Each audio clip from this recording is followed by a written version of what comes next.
Sir బయట వెళ్ళింది.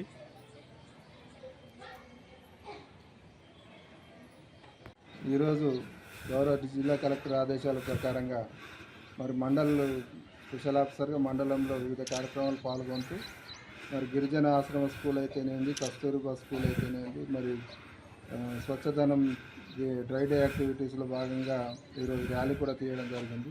మరి అందులో భాగంగానే కస్తూరిబా స్కూల్ ప్రెమిసెస్ని శానిటేషన్ గురించి కానీ, పిల్లలతో ఇంటరాక్ట్ అయ్యే భోజనం, మధ్యాహ్న భోజనం అది కూడా విజిట్ చేయడం జరిగింది. మరి స్టోర్ రూమ్ కూడా విజిట్ చేసి ఇందులో ఏమైనా ఇబ్బందులు ఉన్నాయా కనుక్కొని కొద్దిగా ఇన్స్ట్రక్షన్స్ వాళ్ళకి ఇవ్వడం జరిగింది.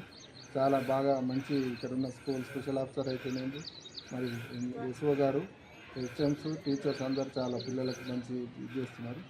స్కూల్కు యాజమాన్యానికి నేను అడ్వైజ్ ఇచ్చేదంటే బయటకు వెళ్ళి ఫుడ్ ఎక్కడ కూడా లోపలికి అలౌ చేయకుండా, ఎందుకంటే బయట ఏం తీసి వచ్చినా కానీ ఒక ఇద్దరు పిల్లలు సిక్ అయినా కానీ మన స్కూల్ పిల్లలు ఇబ్బంది పాలవుతారు. కాబట్టి బయట తినొచ్చిన ఫుడ్ ద్వారా కూడా మరి వర్షాకాలం 2 నెలలు మనకు ఆగస్టు వరకు కొద్దిగా పిల్లల్ని జాగ్రత్త సొంత పిల్లలు చూసుకున్నట్లయితే ఎలాంటి ఇబ్బంది లేకుండా ఉంటుంది. ఫుడ్ పాయిజన్ కేసులు కానీ, డయేరియా కేసులు కానీ రాకుండా చూడాల్సిందో వాళ్ళకి తెలియజేయడం జరిగింది. Thank you. వాళ్ళు వీటితో మాట్లాడుతున్నారు కలిసి నెంబర్ ఫోన్ ఏమైనా